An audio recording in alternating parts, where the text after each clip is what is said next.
Hello, this is Randy Snow from the podcast This Week in the World of Football, and today my son Adam and I are going to be reviewing episode 4 of the HBO series Hard Knocks featuring our beloved Detroit Lions. You do this every week. You have to show off your shirt. Yeah. I'm a Lions fan, Aren't you? I am. And All right. And that's going to be a problem, I think, when talking about this episode and probably the next episode in particular. Well, I have three main things that I took away from this episode. All right, hit me with the first one. And the first one was the day that the players ran the practice by themselves. Now, this got a lot of attention during the course of the week, when it was actually being filmed.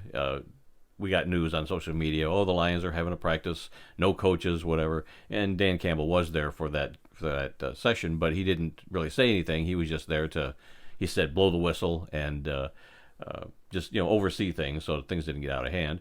But the players took ownership of everything they had to do, and I thought they'd focus a lot more on that because of all the social media attention that it got. And it wasn't that much of the episode. I mean, it was just very very short compared to what I thought it was going to be. Yeah, it ended up being like a quick 2 or 3 minute montage of stuff. I think that could have been a bigger focus. I think it was such an interesting tactic because I think they set it up great, which I liked, the way, and who knows if seeing some of them in the room getting ready to decide who's going to get cut or what the roster's starting to get shaped into, they might play around with some of this actually got filmed, the day of cuts or whatever, but we're going to, it just makes it narratively more interesting if we move it here and make it a little more compelling. So I'm sure there's a little bit of that HBO movie magic kind of thing going on. But sorry, let me finish real quick. But I think they did miss a big opportunity and focusing on, because you saw a little bit like the quarterbacks with the walkie-talkies calling in the plays. You saw Tracy Walker with the playbook, in his shorts, Right. So I wish they would have focused on a few of the guys actually like taking charge, and they do it just ever so lightly, enough for you to get the idea that, okay, they're running practice, but just I wanted more. I think that was such an interesting story. I wanted more. Yeah, they really glossed over that, and I was surprised. I thought that was going to be a really big part of the episode. And what surprised me also was that they were already talking roster cuts before they went to the game in Pittsburgh, during that week. And so I'm thinking when they're talking roster cuts, they were just like setting everything up, like who are they really going to be looking at during this last preseason game? Here's the guys on the bubble. So that just surprised me that they showed that they're actually looking at who to cut before they even played their last game. Like I think Dan Campbell had a great little speech where he's like, look, there's guys in this. He said there are two group of guys. There's the group of guys who have been doing all the right things and continue to do the right things that might not make the team. But that's because is how it is. And then there's the other group, which is, you don't always show up, but man, do you have talent. And that's the second group of guys that they were looking at. I just thought it was really interesting that he was just so kind of transparent with these guys about roster cuts. And we all know, coaches, it's the same thing every season the coaches got to go through, that these players got to go through. Think about the 27 guys or whatever that have to end up getting cut, like, had been there before, So I just find that all interesting, but I like the way Dan Campbell and Brad Holmes, the general manager, approach it. And it was great to see even Brad Holmes get kind of featured finally in this episode. He's the general manager, and we're just now seeing him when roster cuts come around. So yeah, and we finally got to see our quarterback, Jared Goff, for the first time. Every episode I'm like, they didn't even feature Jared Goff at all. They might have mentioned him, and they show him throwing a lot of passes, but you never actually heard from him. I wonder if it's because it's his third time being on Hard Knocks. He's like, guys, can you just back up off me this time around? I don't know. But then the other thing that I thought was interesting about this episode was, of course, the game in Pittsburgh, which we watched on TV. And Boyle, what's his first name? Tim Boyle. Tim Boyle. He was supposed to play the entire first half, and after he threw that interception, that was returned for a touchdown, wasn't it? I think it was returned for a touchdown. But it was a bad interception. It was a terrible interception. And yeah, so they decided to pull him out and put David Blau in, who had played fairly well the week before in the preseason game. So that was like something that you weren't expecting, but as we were watching it, I couldn't believe that Blau was in already, because we knew that he was supposed to play the second half, and Boyle was going to play the first half. So that was a big shakeup, and so they concentrated on that on the Hard Knocks part of this. So when you're watching the game, he was the big focus of it. I mean, yeah, they talked about a few other players that were having good games, but it was mainly all about David Blau and getting hurt and getting back up and running another play and getting knocked down again and making another play and lead them down to a touchdown. And yeah, this is the episode where a lot of those players they've been focusing on, all those threads kind of finally came into this. Yep. This is where the peak drama is. It's these guys' last chance to put themselves on tape to make the roster, and then next week will be the heartbreak and walk into the coach's office with your backpack and your Gatorade, and maybe you get sent packing or maybe you don't. So we'll see. But yeah, I think in terms of all that, like setting up all those guys and then paying them off in this episode, I think it worked really well. Craig Reynolds especially, I think, got probably some of the best feature because, they kind of really leaned into him last week quite a bit. And then this week, seeing him a little more. Now it's his dad this week. It was his brother last week. So very well done from Hard Knocks this week on focusing on some of those guys. I like the behind the scenes, seeing the coaches actually going through. That's the most interesting part of all this to me, is seeing the coaches actually unfiltered, deliberating.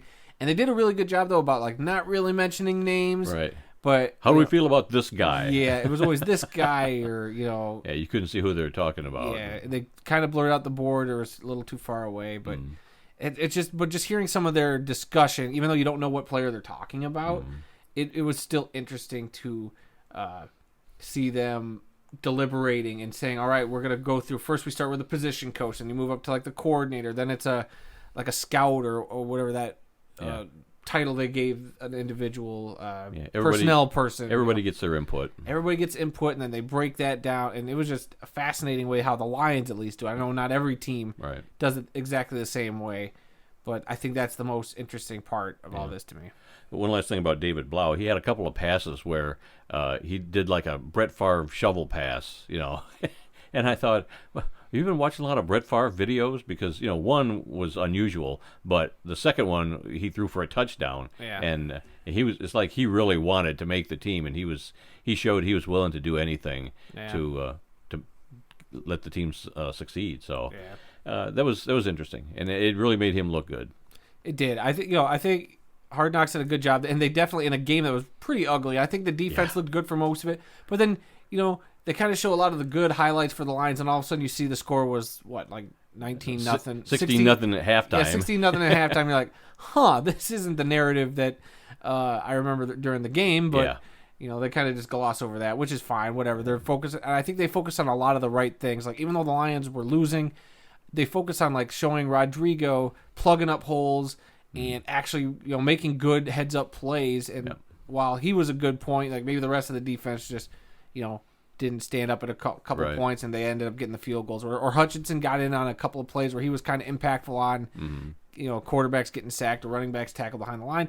And the last thing I had on my list was at the end of the game, they tried an onside kick because they were down 19-9, and I guess it was rookie defensive back Chase Lucas. Chase Lucas, yeah. They came up with the ball, and it was right. Of course, it was right on the sidelines, and he's all excited, and he hands the ball to the referee who's standing right there, and then he starts walking away, and then he thinks about it for a second, and he turns back around, he goes back to the referee, and he goes, "Can I keep that?" Yeah, I think somebody pointed out, like, "Hey, man, aren't you going to keep that?" I mean, it's a preseason game. I mean, sure, but come on. You never know if you're going to get cut or not. That could be the highlight of your career. And he was that Lucas kid, whatever's for Caleb Lucas. Chase Lucas. Chase Lucas.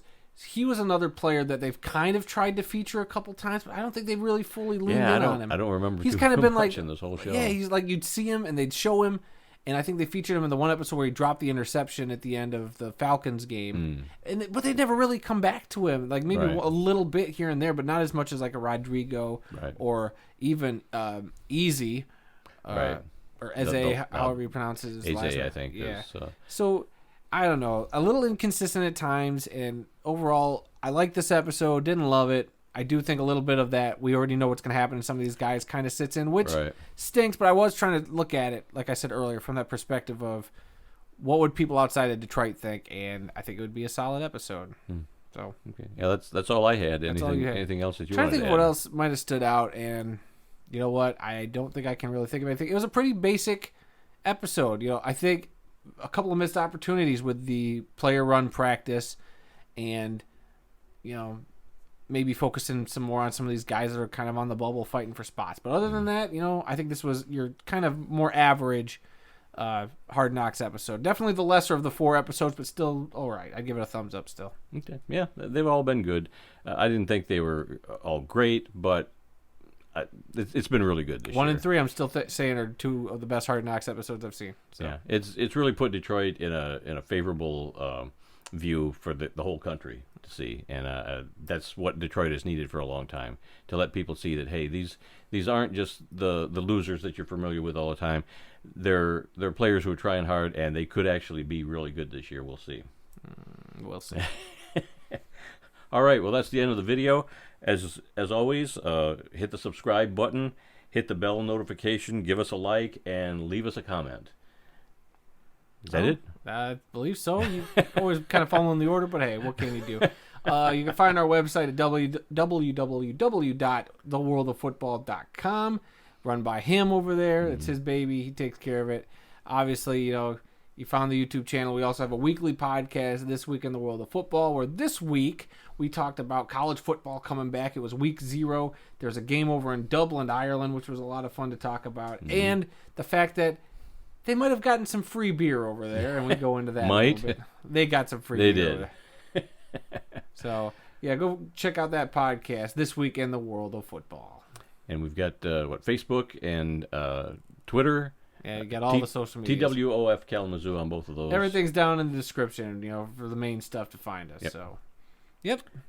All right, so join us again next week when we'll review the final episode 5 of HBO's Hard Knocks, featuring our beloved Detroit Lions. And until then, I'm Randy Snow. And I'm Adam Snow. We'll see you next time.